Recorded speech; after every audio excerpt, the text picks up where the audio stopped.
नमस्कार, स्वागत है आपका न्यूज वन इंडिया पर। आपके साथ मैं हूं मीनाक्षी रजत। आपको देवभूमि में दिखाएंगे उत्तराखंड की तमाम खबरें। शुरुआत करते हैं पूर्व मुख्यमंत्री हरीश रावत के साथ। हरीश रावत ने न्यूज वन इंडिया से खास बातचीत की है और कांग्रेस चुनाव प्रचार समिति के अध्यक्ष हैं हरीश रावत। उन्होंने कहा है कि उत्तराखंड में कांग्रेस की सरकार बनेगी। उत्तराखंड में कांग्रेस की पूर्ण बहुमत की सरकार बनने का दावा किया है। उन्होंने कहा कि सोनिया गांधी लेंगी फैसला कि कौन मुख्यमंत्री बनेगा। 2016 वाली गलती बीजेपी अब नहीं करेगी, हरीश रावत ने कहा।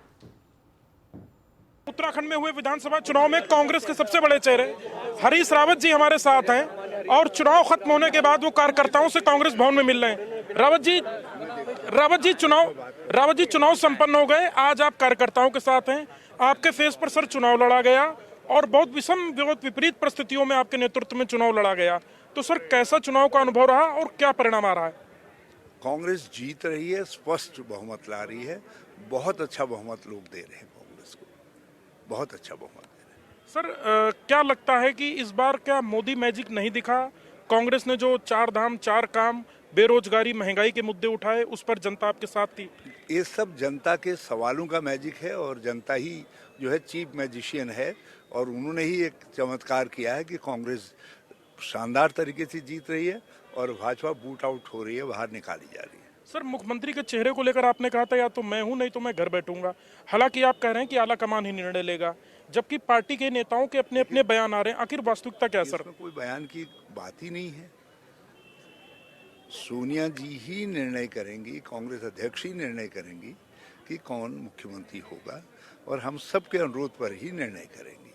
जो है ये ध्रुव शक्ति है और जो मैंने कहा है कोई मुझको ही समझा दे तीसरा विकल्प क्या है। सर, एक आपका बयान बहुत वायरल हो रहा है कि आरएसएस की एक चाल थी आपके खिलाफ कि जिस प्रकार से जब पंजाब में चन्नी जी को मुख्यमंत्री बनाया गया, कहीं ना कहीं एक आपके विरुद्ध साजिश हुई और अंत में भाजपा को आपके सामने ही आना पड़ा।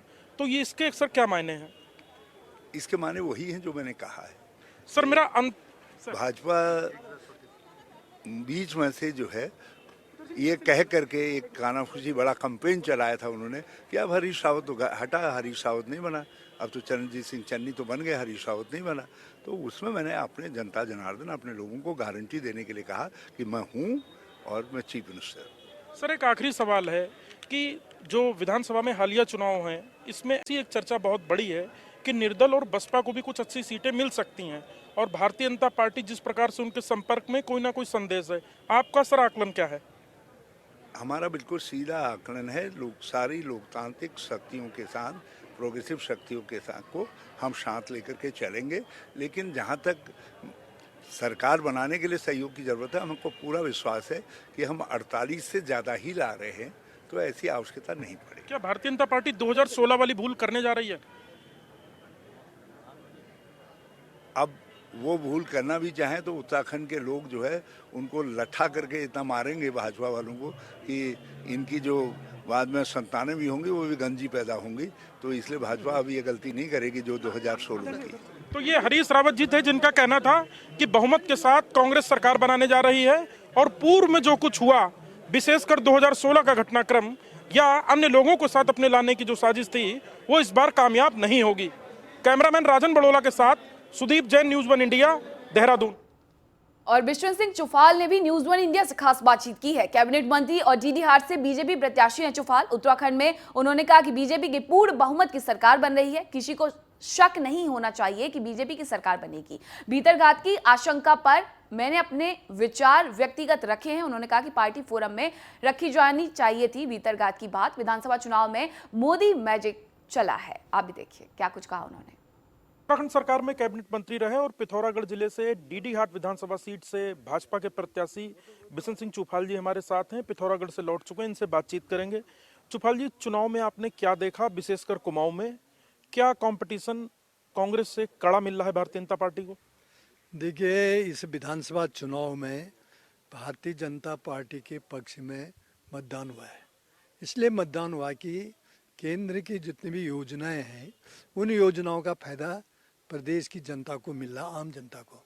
और प्रदेश में भी भारतीय जनता पार्टी की सरकार थी। भारतीय जनता पार्टी सरकार ने जो युवाओं के लिए और जो हमारे 60 साल से ज़्यादा उम्र थे महिलाओं के लिए जो योजना बना रखी, उस योजनाओं का फायदा भी यहाँ की उत्तराखंड की जनता को मिला। जिससे प्रदेश की योजनाओं का भी, केंद्र की योजनाओं का फायदा दिखाई दिया और इसीलिए जनता ने भारतीय जनता पार्टी के पक्ष में वोट डाला है। और भारतीय जनता पार्टी की, विशेषकर कुमाऊं की जहाँ तक मैं बात करता हूँ, कि कांग्रेस से भी ज़्यादा सीटें कुमाऊं में भारतीय जनता पार्टी की आएगी। सर, भारतीय जनता पार्टी को पार्टी विद डिफरेंस कहा जाता है, एक अनुशासनिक संगठन कहा जाता है। पहली बार हमने ऐसा देखा कि विधायक पद के प्रत्याशी खुद खुलकर आरोप लगा रहे हैं कि भीतर घात हुआ। चाहे हम लक्सर देख लें, यमुनोत्री देख लें या काशीपुर देख लें, आखिर ऐसी स्थिति क्यों पैदा हुई और परिणाम आने से पहले की ये बेचैनी क्या हार की ओर संकेत है? कोई हार की ओर संकेत नहीं है। किसी को लग रहा होगा कि किसी विधायक ने कह दिया होगा, लेकिन कहने से क्या होता है, जब तक सामने वास्तविक चीज़ें वो लिखित जैसे देंगे, पार्टी संगठन को देंगे, संगठन उसके बाद समिति बनाएगी, जाएगी, दौरा करेगी उन विधानसभाओं में, उन जहाँ पर विरोध हुआ है। तो विरोध करने के बाद यदि कोई पार्टी का पदाधिकारी, पार्टी का कोई कार्यकर्ता यदि विरोध करते हुए दिखा तो पार्टी उस पर कार्रवाई करती है। लेकिन इस समय तो कोई हार जीत का तो कोई प्रश्न, यदि विरोध कर दिया तो ये थोड़ी कर के हम चुनाव हार रहे हैं। उनने कह दिया कि कुछ लोगों ने विरोध किया है, ये वाला विषय उन्होंने कहा होगा जरूर, लेकिन विरोध वाला विषय तभी आएगा जब उसके बाद पार्टी, जो अनुशासित पार्टी है हमारी भारतीय जनता पार्टी, उस पर तभी कार्रवाई करेगी जब वास्तव में जांच के बाद पाया जाएगा कि दोषी है, तभी उस पर कार्रवाई करेगी। सर, इस बार एक ये भी चर्चा है कि निर्दल और दूसरे दलों के विधायक भी काफी संख्या में जीत के आ सकते हैं, तो क्या माना जाए भारतीय जनता पार्टी उनसे बहुत तेजी से संपर्क कर रही है या कर चुकी है? दूसरा, क्या कांग्रेस के भी आपको लगता है कि ऐसी स्थिति पैदा हुई तो वो कांग्रेस की ओर भी जा सकते हैं, जिससे सरकार बनाने में कहीं ना कहीं कोई परेशानी भारतीय जनता पार्टी को आ सकती है? देखो, भारतीय जनता पार्टी पूर्ण बहुमत की सरकार थी हमारे 57 सीटें, फिर भी हमने निर्दलीय को अपने साथ लिया। तो अपनी सरकार हमारी बनी, तो निर्दलीय कोई जीत के आता है तो भारतीय जनता पार्टी में यदि शामिल चाहते तो उनका स्वागत है, उनका सम्मान होगा। और उत्तराखंड ब्यूरोक्रेसी से जुड़ी बड़ी खबर आपको बताते हैं। अपर मुख्य सचिव सीएम आनंद वर्धन ने आवेदन किया है, केंद्रीय प्रतिनियुक्ति पर जाने के लिए आवेदन किया। उत्तराखंड राज्य सरकार की तरफ से मिली है एनओसी, अब केंद्र से तैनाती के आदेश जारी होने का इंतजार। सचिव अमित नेगी, प्रमुख सचिव आर.के. सुधांशु भी कर चुके हैं आवेदन। केंद्र से 2 आईएएस अफसर भी कर रहे हैं वापसी। श्रीधर बाबू और राघव लंगर कैडर में कर रहे हैं वापसी। तो ब्यूरोक्रेसी से जुड़ी इस वक्त की बड़ी खबर आपको बता रहे हैं, जहां उत्तराखंड राज्य सरकार की तरफ से एनओसी मिल चुकी है और केंद्र से तैनाती के आदेश जारी होने का इंतजार है।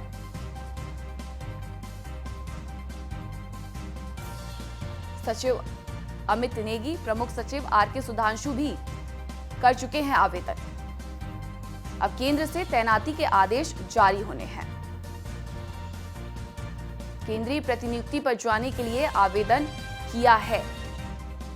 तो उत्तराखंड ब्यूरोक्रेसी से जुड़ी बड़ी खबर, जहां अपर मुख्य सचिव सीएम आनंद वर्धन ने आवेदन किया है। केंद्रीय प्रतिनियुक्ति पर जाने के लिए आवेदन उनके द्वारा किया गया है। उत्तराखंड राज्य सरकार की तरफ से एनओसी भी मिल चुकी है।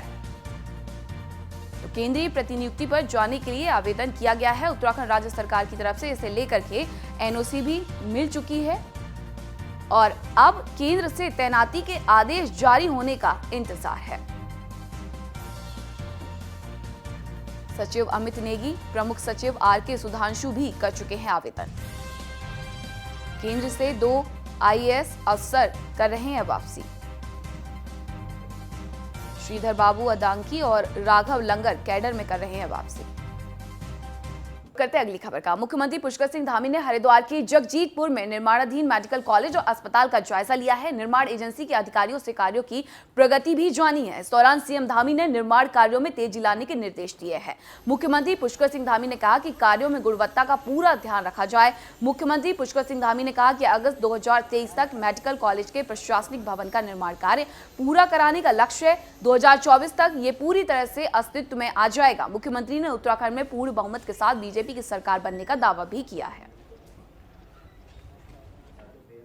मेडिकल कॉलेज खोलने का जो संकल्प लिया है, थोड़ा ऊपर करवाइए, आगे बढ़ रही है। यहाँ पर मेडिकल कॉलेज का काम हरिद्वार में प्रारंभ हो गया है। अरे लगा ले, मैं कर तो रहा हूँ यार। से काम चल रहा है, इसमें किसी प्रकार की कोई रुकावट न हो, किसी प्रकार की प्रक्रिया में उसकी गति तेज रहे और जल्दी से जल्दी बनकर ये मेडिकल कॉलेज तैयार, जिससे कि आने वाले समय में हमारे हरिद्वार क्षेत्र और आने वाले जो हमारे MBBS की पढ़ाई करने वाले छात्र छात्राएँ हैं उन सभी के लिए ये मेडिकल एक मील का पत्थर साबित होगा भविष्य में उनके विकास में और हरिद्वार से प्रगति की क्या पा रहे हैं कितनी? नहीं, प्रगति ठीक है, अभी और प्रगति की आवश्यकता। हमने उनको कहा है निर्माण एजेंसी को कि तेज़ी से काम करें, इसमें जो भी केंद्र का और राज्य का जो भी अक्षांश वो मिलता रहेगा, उसमें कहीं कोई कमी नहीं होगी। हमारा लक्ष्य है जल्दी से जल्दी इसको पूरा करना। कब तक? और अधिक जानकारी के साथ हमारे विशेष संवाददाता सुदीप जैन देहरादून से हमारे साथ जुड़ चुके हैं। सुदीप, देखिए चुनाव हो गए हैं, 10 मार्च को परिणाम आएंगे, लेकिन कार्य लगातार जारी है। मुख्यमंत्री धामी ने आज निर्माणाधीन मेडिकल कॉलेज का निरीक्षण भी किया है, क्या कुछ हुआ?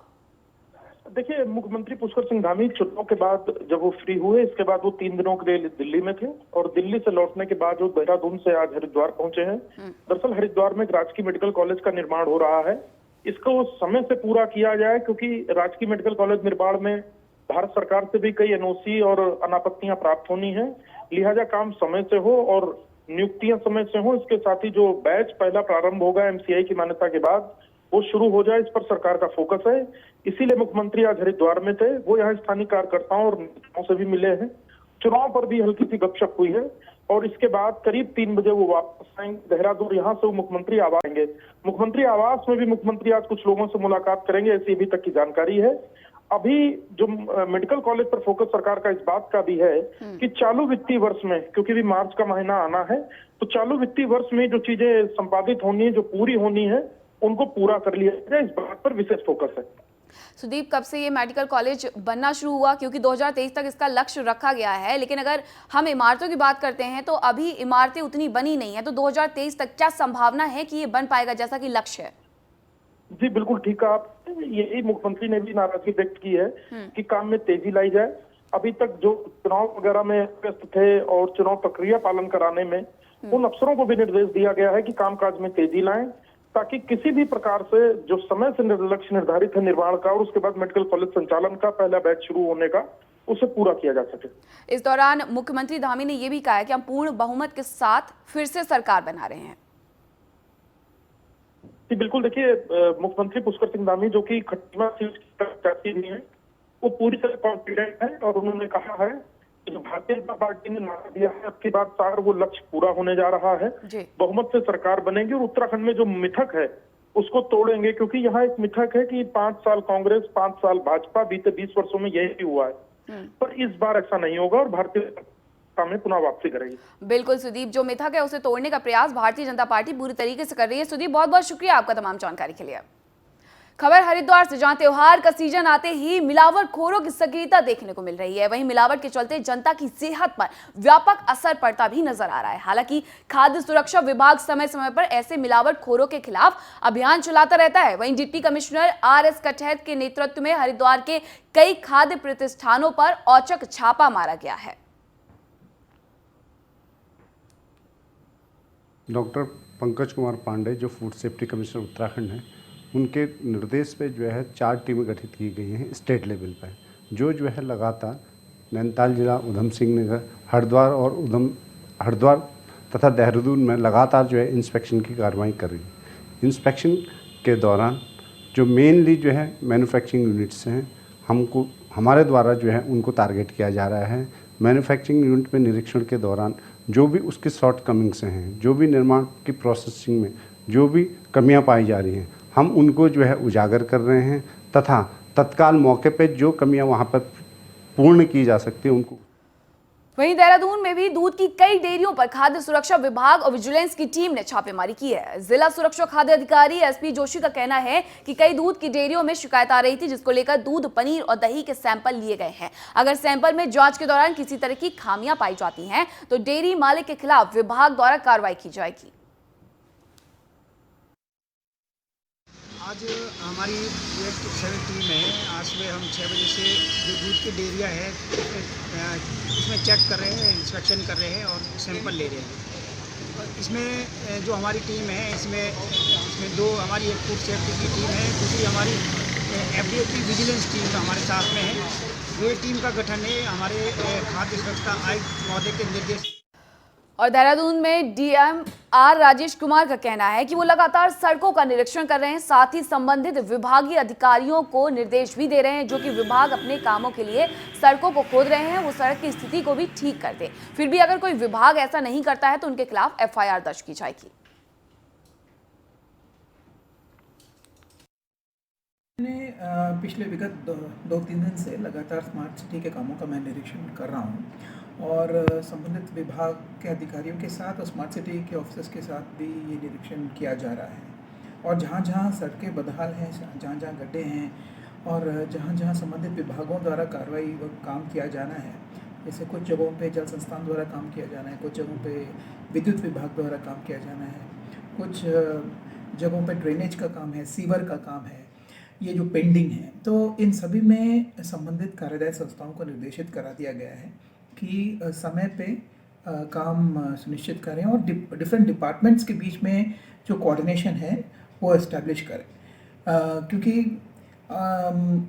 ये देखा जा रहा है कि सड़कें अलग अलग कामों के लिए खोदी जा रही हैं लेकिन उसको उसके ओरिजिनल स्टेट पे रिस्टोर। तो अधिकारियों को भी निर्देश दिए जा रहे हैं। देहरादून से ये पूरी खबर आपको बता रहे हैं जहां सड़कों को ठीक करने के निर्देश दिए जा रहे हैं। डीएम इस बात की पुष्टि कर रहे हैं कि अगर कहीं भी किसी भी विभाग के द्वारा सड़क को खोदा गया है किसी निर्माण कार्य के लिए तो वही विभाग इन सड़कों को स्थिति को ठीक भी करे और अगर ठीक नहीं करता है तो संबंधित विभाग के खिलाफ एफआईआर दर्ज करने के निर्देश भी डीएम ने दिए हैं। खराब सड़कों का निरीक्षण लगातार किया जा रहा है और इसी के तहत उन्होंने अधिकारियों को भी निर्देश दे दिए हैं कि अगर कोई भी विभाग सड़कों से छेड़छाड़ करता है और विकास के नाम पर खुदाई करता है तो उसे वापस से सड़क को उसी तरीके का करना होगा और अगर ऐसा नहीं किया जाता है तो एफआईआर के निर्देश भी डीएम आर राजेश कुमार के द्वारा दिए गए हैं। खराब सड़कों का डीएम आर राजेश कुमार लगातार निरीक्षण कर रहे हैं और इसी को लेकर उन्होंने संबंधित विभागों को भी निर्देश जारी कर दिए हैं। खबर मसूरी से जहां कांग्रेस नेता और प्रत्याशी उपेंद्र थापली ने पत्रकारों से बातचीत की। उन्होंने कहा कि 10 मार्च को आने वाले नतीजे में मसूरी विधानसभा सीट को कांग्रेस भारी मतों से जीतने जा रही है। उन्होंने कहा कि इस बार चुनाव झूठ और सच के बीच हुआ है। उन्होंने कहा कि 2017 में जो काम कांग्रेस ने अधूरे छोड़े थे वो काम आज तक पूरे नहीं हो पाए। प्रदेश में डबल इंजन की सरकार और मसूरी के बीजेपी के विधायक गणेश जोशी की तरफ से विकास कार्यों को लेकर मात्र जुमलेबाजी की गई जबकि धरातल पर कुछ भी नजर नहीं आ रहा है। लो सर, आप इस बार मसूरी विधानसभा की सामान्य जनता सहित पूरे प्रदेश की जनता ने जो है बदलाव का मन बनाया क्योंकि जो भारतीय जनता पार्टी की डबल इंजन सरकार रही है उन्होंने झूठ के सिवा कुछ भी लोगों को पहुंचा नहीं। युवा सारी मतलब जो बेरोजगारी के कगार पर खड़े हैं, मसूरी शहर बदहाल है। कोई भी चाहे वो होटल्स हो चाहे गरीब लोग हैं, वन टाइम सेटलमेंट की स्कीम लगा लें, पानी की लगा लें, सिविल लाइन की लगा लें, जो कांग्रेस काम छोड़ के गई थी वो वहीं पे वहीं खड़े हैं। उसमें कोई एक नई चीज़ नई उपलब्धि नहीं हुई। तो इसलिए जनता ने इनकी झूठ जो ये झूठ बोलते हैं और जो भावना को खेलने का काम करते हैं तो लोग और महिला भी समझ चुकी हैं, हमारी समाज महिला यहाँ से, कि ये झूठ जो है चलने वाला नहीं है और लोगों को विकास चाहिए, बच्चों को रोजगार चाहिए।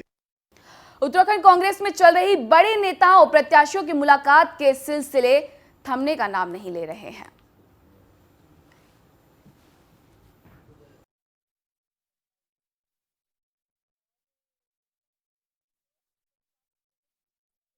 परिणाम आने से पहले ही मुख्यमंत्री बनने की लड़ाई अब सड़कों पर दिख रही है, जहां नेता प्रतिपक्ष प्रीतम सिंह और कांग्रेस कैंपेन कमेटी के प्रमुख हरीश रावत अलग अलग मंचों और अलग अलग रास्तों पर नजर आ रहे हैं। यह सीधे तौर पर दर्शाता है कि केवल मुख्यमंत्री बनने की छटपटाहट कांग्रेस में है।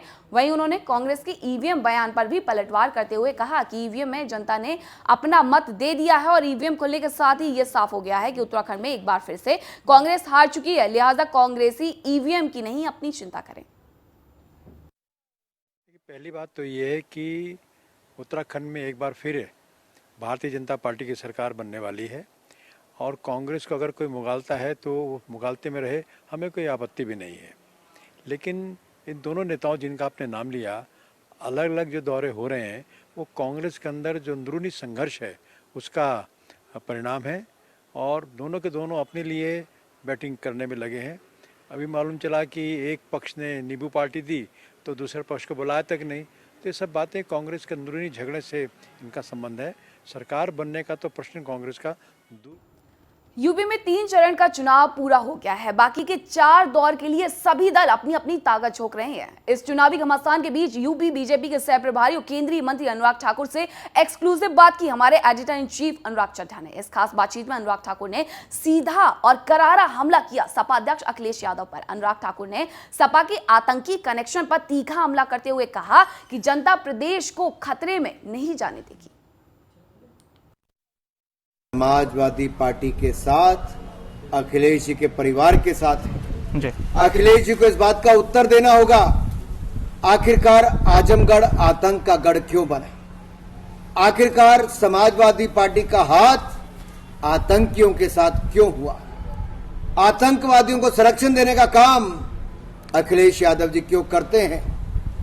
इनकी बोलती बंद है क्योंकि आतंकियों के अबूजान समाजवादियों के भाईजान, इसलिए बंद है इनकी जुबान।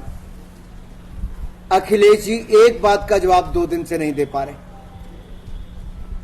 कि 2012 में भी इन्होंने कहा था कि मुस्लिम युवाओं के खिलाफ आतंकवाद के मुकदमों को वापस लेंगे और इन्होंने कहा था मैं पुलिस के खिलाफ कार्रवाई करूंगा जिन्होंने मुकदमे बनाए हैं। लेकिन आज मैं एक बात कहना चाहता हूं, 2013 इन्होंने वो मुकदमे वापस करने का प्रयास किया, कोर्ट ने संज्ञान लिया और डबल बेंच ने कहा आज मुकदमे वापस लोगे तो क्या कल इनको पद्म भूषण दोगे? ये टिप्पणी हाई कोर्ट ने की थी, लताड़ लगाई थी। ये काम आज भी अखिलेश ने बंद नहीं किया। नाहिद हसन, यूनुस खान, आतिक अहमद, आजम खान, मुख्तार अंसारी, ये वो नाम है जो अपराध, आतंक और दंगों के साथ जुड़े हुए। अनुराग ठाकुर के साथ एडिटर इन चीफ अनुराग चड्ढा का ये पूरा और सबसे विस्फोटक इंटरव्यू आपको दिखाएंगे शाम 5 बजे। टीवी न्यूज की दुनिया में पहली बार देखिए अनुराग के धारदार सवाल और अनुराग के ही धुआंधार जवाब शाम 5 बजे।